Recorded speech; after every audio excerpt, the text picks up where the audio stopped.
Canon's bestseller camera from 2012, but does it still hold up in 2026? First off, the body. It's bulky, obviously. I mean, it's a DSLR from 2012, of course it's going to be. But some people may like it. I don't mind. It fits nicely around my hands, or should I say, big hands. So the reason it's big, because it's mainly due to the mirror in here. So as you can guess, no EVF. Some people don't mind it. I mind it. I mean, to check if you're not under or overexposed, you can use the light meter on the bottom of the mirror. But I prefer seeing what my final image would look like with all my settings dialed in. Otherwise it's no big deal in certain situations. So the screen, it's a 3.2 inch LCD, 920,000 dots. It's not that bad. However, there is no flipping or tilting screen. So for some people, it might be a deal breaker. I mean, if you vlog and do all of that sort of stuff, don't expect it to be a smooth sail with this camera. So there is autofocus, but not continuous for video. Let me explain. If you use the optical viewfinder, the autofocus is snappy and fast, but when you switch to video, there is no autofocus. Well, there is in a way, but it's sloppy and not continuous. So vlogging capabilities, I would say, is a no.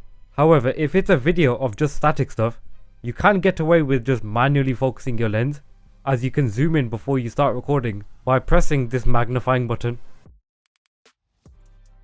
For photo, it's still good. I mean, you do get autofocus for that part at least, but 22.3 megapixels is still very usable in this day. I think it's the most perfect amount of megapixels to use if you're out and about doing casual stuff. File sizes are manageable around 28 to 35 megabytes, but don't expect to rely on its 11.7 stop-start dynamic range, because as you go up the ISO, it drops rapidly.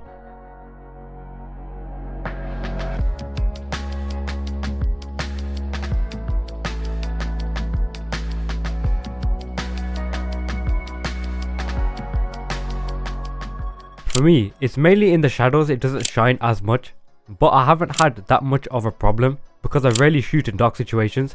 But if I did, denoiser it would be my best friend. So you can be the judge of that comparison. Whether you shoot at dark events or at a not so good setting, it can recover stuff okay, but I wouldn't say good. Most people won't notice if you use a little denoise, so maybe you can get away with it for now. So moving on to video, it was great first time. It was used to shoot some TV shows and whatnot, so okay, it must be good for video, right? Not so much.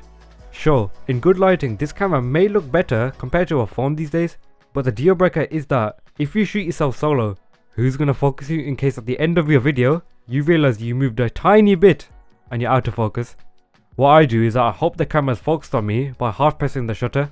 If it's not, then I've wasted my time. But hey, this is the video performance out of this camera with an f4 lens. You be the judge. Now this shot probably looks pretty flattering. I can't tell until I get into post, but this is what it looks like, slightly color graded compared to no grade. Slightly, none. You be the judge.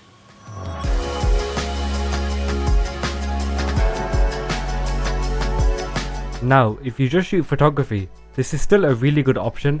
The only thing that annoys me is the weight. It's heavy for what it is, but that's besides the point. It's just a bulky thing to carry around, especially if you do street photography. But it's great. Most people will definitely use this for wedding photography, portrait photography, designs, anything. It is a great option if you're looking to get into photography, but don't want to spend a whole bunch on a new mirrorless camera. But let's go through the pros and cons if you are looking to buy this camera in 2026.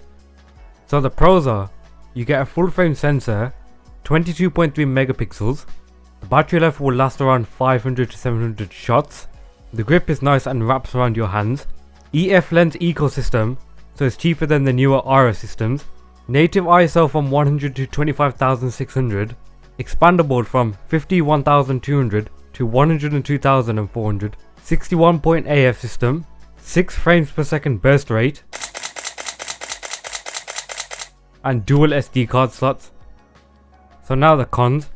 There is no 4K video, no Wi-Fi or Bluetooth for quick photo transferring, no articulating flip screen and touchscreen, no in-body stabilization, optical viewfinder, you don't see what you get, no continuous autofocus for video, and a 30-minute record limit plus a 4GB size limit per video file.